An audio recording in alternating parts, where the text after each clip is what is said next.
The warning sirens had been screaming across the galactic capital for 3 standard days. Every news channel broadcasted the same terrifying message. Humans were coming. The species that had burned through 17 colony worlds in a single solar cycle. The creatures who domesticated wolves and rode them into battle.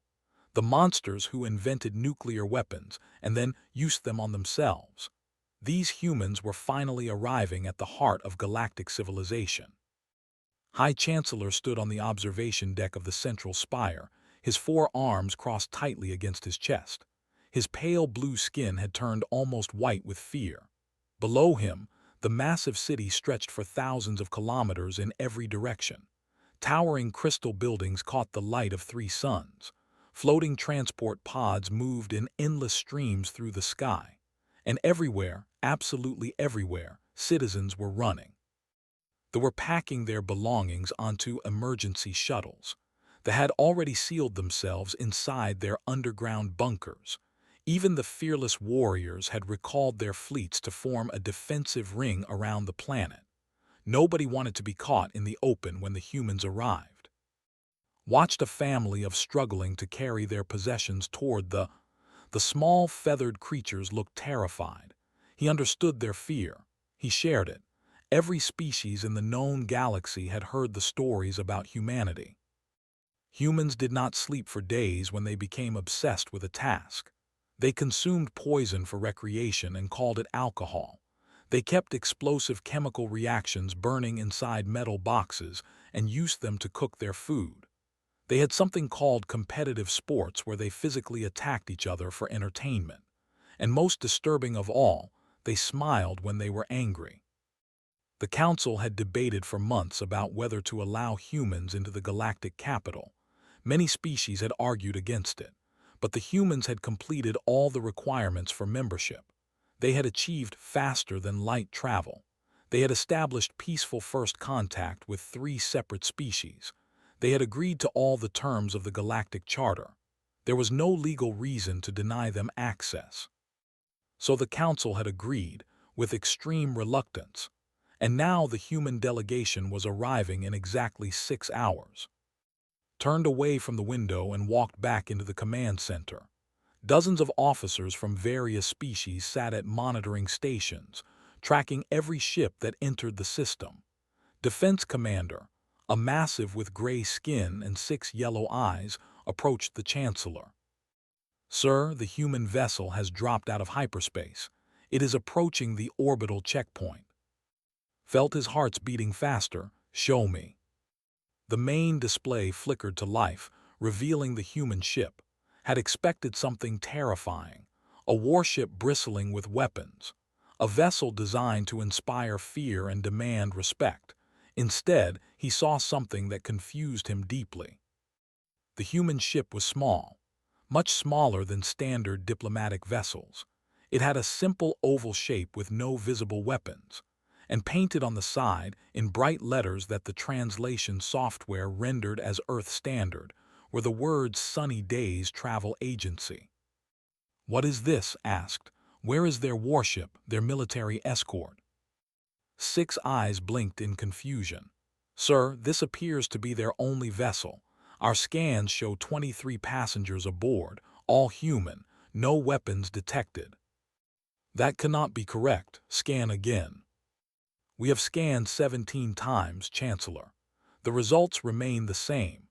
The ship contains only basic navigation systems, a food preparation area, and something called a mini-bar." Did not understand. This made no sense. Where was the feared human military? Where were the soldiers who had conquered 17 worlds? Why had they sent what appeared to be a tourist shuttle? The human vessel docked at the orbital station without incident. Ordered his security forces to take positions throughout the capital. Armed guards lined every street. Emergency response teams stood ready. Medical facilities prepared for mass casualties. The entire planet held its breath as the humans entered the elevator that would bring them down to the surface. The doors opened. 23 humans walked out into the galactic capital. They looked around with mild interest. One of them yawned. studied them carefully from his position behind a reinforced barrier. They appeared to be ordinary humans matching the descriptions in the intelligence files. Soft skin in various shades of brown and pink. 2 arms, 2 legs, hair on their heads. Some were tall, some were short. Some were thick-bodied, others were thin. They wore simple clothing in bright colors. Several carried bags over their shoulders. One human, a female with dark hair and tired eyes, approached the security barrier. She spoke in a flat voice that the translator rendered perfectly. "Hi, we are the Earth delegation. We are here for the welcome ceremony thing. Is there somewhere we can sit down? That hyperspace jump was really long and my back is killing me." Did not know how to respond. He had prepared 17 different speeches for this moment. Speeches about peace and cooperation. Speeches about mutual respect and shared destiny. He had not prepared for a human complaining about back pain. Yes, the ceremony hall is this way. Please follow the escort." The humans shuffled forward, following the heavily armed guards. They did not seem impressed by the weapons pointed at them. They did not seem frightened by the thousands of soldiers lining the streets. They seemed tired, perhaps even bored. As they walked through the capital, citizens watched from windows and rooftops. Many had expected the humans to immediately begin attacking, to start fires, to challenge random strangers to combat. Instead, the humans looked at the architecture with polite interest. Some of them took pictures with small devices. One of them stopped to buy a snack from a street vendor, causing a minor panic until it became clear he simply wanted to try the local food. The welcome ceremony was held in the Grand Assembly Hall, the most important building in the entire galaxy. Leaders from 300 species had gathered to witness this historic moment. When the humans entered, a wave of fear passed through the crowd. Here they were, the monsters, the demons, the chaos bringers. The human female who had spoken earlier stepped up to the speaking platform. She cleared her throat and looked at her notes. "Thank you for having us. Earth is honored to join the galactic community. We look forward to peaceful cooperation and cultural exchange. We brought gifts from our planet, including chocolate, which we are told most carbon-based species can safely consume. Also some art prints and a collection of our music. That is all. Can we sit down now?" The speech lasted 47 seconds. High Chancellor had prepared a 3-hour response speech, with theatrical lighting changes and musical accompaniment. He had hired the galaxy's greatest poets to write emotional passages about the dawn of a new era. But the human's casual delivery made his elaborate response feel ridiculous. He shortened his speech to 5 minutes and focused on the practical matters: trade agreements, diplomatic protocols, transportation rights. The humans nodded along, occasionally checking their communication devices or whispering to each other about dinner plans. After the ceremony, the human delegation was escorted to their quarters in the finest hotel in the capital. Expected them to demand tour of the military installations, to request detailed maps of the defense systems, to begin subtle infiltration of the government. Instead, they asked 3 questions. Where could they find good food? Was there a place to exercise? Did the entertainment system have anything in their language? The following days were the most confusing in the history of the galactic capital. The humans explored the city like tourists. They visited museums and took pictures. They tried different restaurants and complained when the food was too spicy for their strange human tongues. They found a park and began running in circles, which terrified the local wildlife until it became clear they were simply exercising. One human discovered that the equivalent of coffee contained a mild stimulant. He drank 7 cups in one morning and spent the rest of the day talking rapidly about something called cryptocurrency.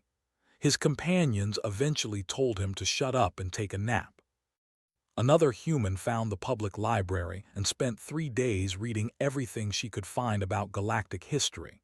She asked the librarians hundreds of questions, not strategic questions about weaknesses or resources, questions about cultural traditions and ancient art and extinct languages.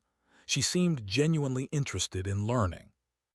A third human wandered into the entertainment district and somehow ended up singing karaoke with a group of tourists. They were initially terrified of him. By the end of the night, they were buying him drinks and calling him their new best friend. The security forces did not know what to do. They had prepared for invasion, for violence, for cunning psychological warfare. They had not prepared for humans who got lost trying to find the bathroom, who argued with each other about where to eat lunch, who fell asleep during important diplomatic meetings and had to be gently woken up. After 1 week, High Chancellor called an emergency meeting of the Security Council. "I do not understand," he said, his 4 hands spread in confusion. "These are the same humans who conquered 17 worlds, the same species that invented weapons capable of destroying entire planets." Defense Commander shook his massive head. "I have observed them closely, Chancellor. They are not planning an attack. They are not gathering intelligence. Yesterday, one of them spent 4 hours trying to communicate with a decorative fountain because he thought it was a life form. Another one got sunburned because she forgot that our suns emit harmful radiation. These do not seem like the actions of master strategists. But the stories, the tales of their violence, their unpredictability." "Perhaps," said a soft voice from the corner of the room, "we have misunderstood them." Everyone turned to look at Scholar, an ancient historian who had been studying humanity since first contact. Her feathers were gray with age, but her eyes were sharp with wisdom. "Humans are indeed capable of great violence," she said. "They are also capable of great boredom. Their species is driven by intensity. When they are threatened, they become the most dangerous creatures in the galaxy. When they are angry, they unleash destruction beyond measure. But when they are comfortable, when they are safe, when nothing challenges them," she made a soft, chirping laugh, "they become the most boring species you have ever seen. They complain about small inconveniences. They argue about trivial matters. They consume entertainment and take naps and ask where they can find a good cup of coffee. Considered this carefully, so they are only dangerous when provoked." "Precisely, we prepared for war, we showed them fear, we expected the worst, and because of that they had nothing to fight against, nothing to prove, nothing to conquer, so they simply became tourists. They are, I believe, genuinely bored." The Chancellor leaned back in his chair, processing this information.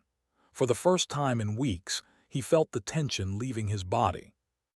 "Then perhaps," he said slowly, "the solution to the human problem is simply to keep them entertained, keep them comfortable, give them good food and interesting things to do, and never, under any circumstances, give them a reason to become dangerous." Nodded his massive head. "That seems like a reasonable diplomatic strategy." 1 month later, the human delegation departed with warm farewells and promises to return. They had signed 17 trade agreements, established 3 cultural exchange programs, and introduced the galaxy to something called pizza delivery. They had caused no violence, started no wars, and conquered no territories. The galactic capital slowly returned to normal. The emergency bunkers were unsealed. The defensive fleet stood down. Citizens returned to their homes and their businesses and their ordinary lives.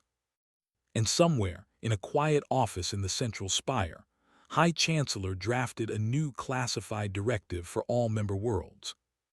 The directive was simple: keep the humans fed, keep them entertained, keep them slightly inconvenienced so they have something minor to complain about, and most importantly, never, ever make them angry. Because bored humans were annoying, comfortable humans were strange, but angry humans were something the galaxy never wanted to see. The file was marked with the highest security classification and distributed to every government in the known universe. And galactic civilization continued in peace, kept safe by the simple strategy of making sure humanity always had access to coffee, entertainment, and comfortable beds. It was, everyone agreed, the strangest victory in diplomatic history. But it was a victory nonetheless.